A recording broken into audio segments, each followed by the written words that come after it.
Hi everyone. Now we will continue with the next, which is the third phase of alimentary canal, that is stomach. Fine. So from esophagus, which we had learned earlier, that from esophagus the food goes into the stomach. And what is stomach actually? The stomach is a J-shaped. It is thick-walled organ on the left side of your abdomen. Okay, and it is the widest part of the alimentary canal. It seemed to be like a bag, okay, muscular bag, we can say that. And the inner wall of the stomach, it contains gastric glands. So the inner wall of the stomach is having these gastric glands, and what the gastric glands are having, it is having gastric juice inside it. Fine. And apart from these gastric juice, the stomach also contain three substances, and these three substances are, first one is hydrochloric acid, then it is mucus and pepsin. Fine. We will learn about all these three things simultaneously. Okay. Let us first start with hydrochloric acid. Acid.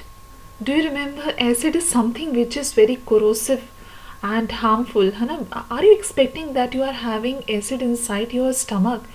And although it is harmful, then what it is doing inside the stomach? So many questions are arising, isn't it? And because we know it is dangerous, then why it is not harming the muscular wall of the stomach? Okay, let us now, I will clear all these questions. Okay, what is, first of all, we know that what is the function of hydrochloric acid inside our stomach, why it is present inside the stomach. So hydrochloric acid, it kills many harmful bacteria that enter with the food. Nowadays we are struggling with the microorganism, and it is like it had made our life a hell.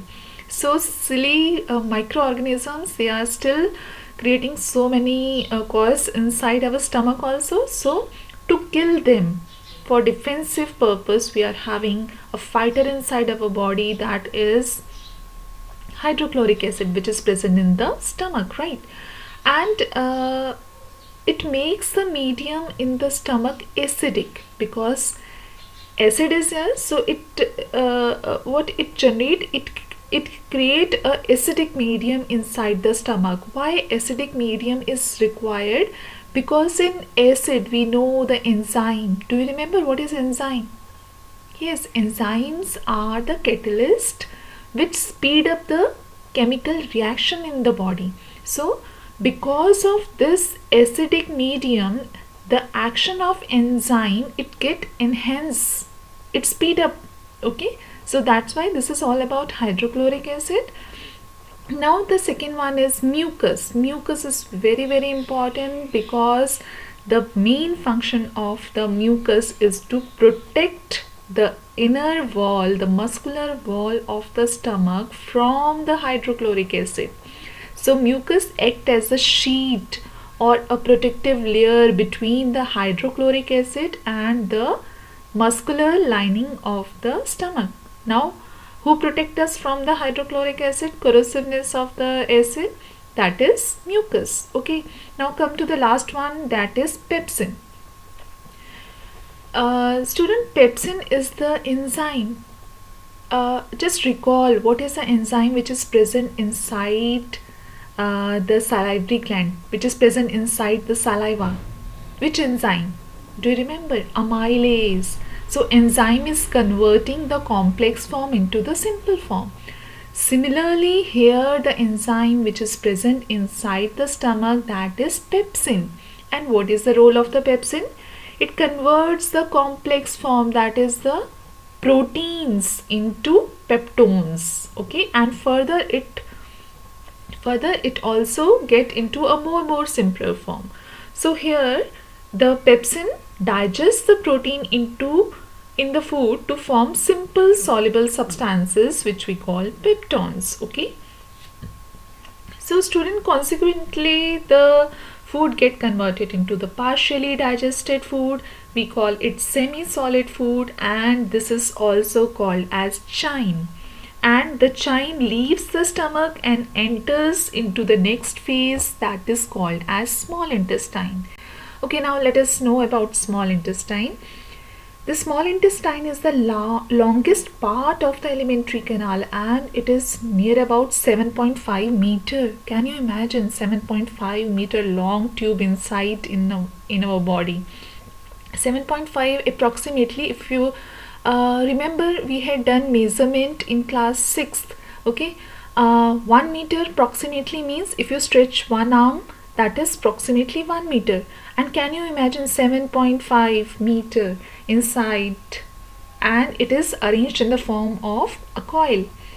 The small intestine receives secretion. Secretion means it receives juices from two glands, and these two glands are very, very important. One is liver. I hope you are well aware what is liver, and the second one is pancreas. Along with liver and pancreas, we are having intestinal juices also.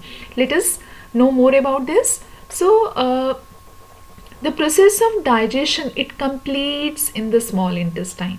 That means the digestion is, the food get partially digested in the stomach. Okay, in stomach the food is not fully digested. Partially means half digested. It is not fully digested inside the stomach. Okay, so where the complete digestion take place? Because we know after digestion, what is the second process, the third step inside the process of nutrition after digestion, that is absorption.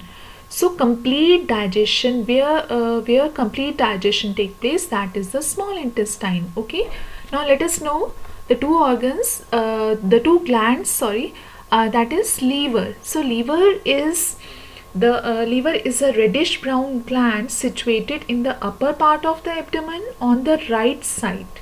Okay, and it is the largest gland in the body. It secretes bile juice. So the name of the juice which is secreted by liver is called the bile juice. Fine.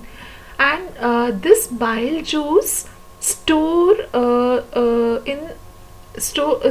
temporarily for some time in gallbladder, which is connected with the liver. Okay, and what is the purpose of bile juice? Bile juice helps in the digestion of fats. Are you able to see? Every component is digested. Okay, now it's liver is responsible for, that is fat.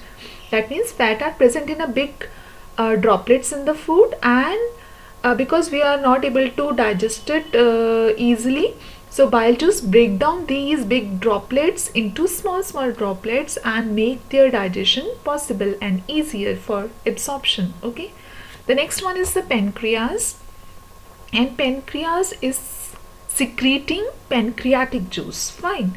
And the pancreas is a large cream colored gland, and it is located just below the stomach. Fine. It secretes pancreatic juice and releases it into the intestine. And what is the purpose of pancreatic juice? Pancreatic juice acts on the carbohydrates and protein and change them into the simpler form.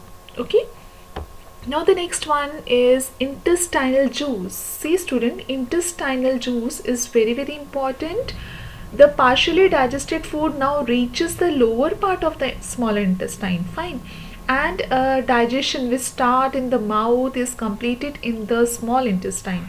So the enzymes which are present inside the intestinal juices, it act upon the partially digested food. Okay, like intestinal juices, they are getting which form of food? Partially digested food, and then they are converting that partially digested food in complete digestion. Okay, so as a result, what happens? Let us see.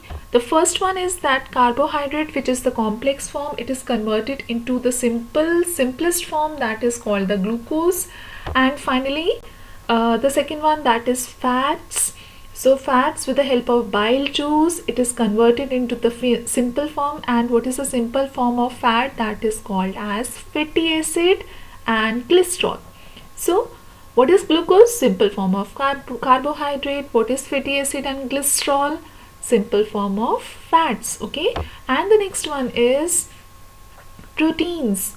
So protein is a complex form, and when it get digested, it changes into amino acid. Is it okay for you? Are you able to understand? Now these are the three components of food. But do you remember we had learned in 6th class about the 5 components? So what about minerals and vitamins? See students, the minerals and the vitamin present in the food, they do not need to be changed, because why they don't need to change, because already they are in the simple form. So cells are able to absorb them. They are able to absorb them as they are, because they are the simple one. Okay, now come to the last point, that is absorption in small intestine. How the absorption? Now we know that digestion is complete in the small intestine. Now the third step of nutrition in animal is absorption. How the absorption takes place in the small intestine, let us see that. Okay, students, the process of absorption, it occurs in the small intestine, and the inner wall of the small intestine has a millions of finger-like projections. Okay, are you able to see the finger-like projection? 4 are there. Okay, and what we call them, these are called as villi. Okay, so what is villi? Villi is the finger-like projection or the folds which is present inside the small intestine. Okay, and each villus, the singular form of villi is villus. Okay, each villus has a network. Are you able to see the blue and the red networks inside the villi? So these are the network of thin small blood vessels which we called as capillaries. That means inside villi, and where villi is present?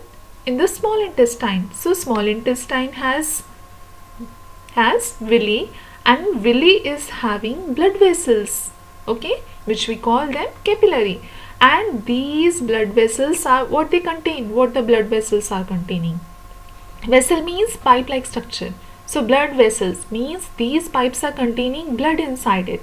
So ultimately blood is flowing inside the blood vessels. Okay, so finally the food get absorbed inside the small intestine by these capillaries, and the simple form of the food now get mixed with the blood which is running inside the blood vessels. Okay, are you able to know? Is it clear now that how the absorption of food take place inside the small intestine? And ultimately now where is the simple form of the food is running? It is running inside the blood.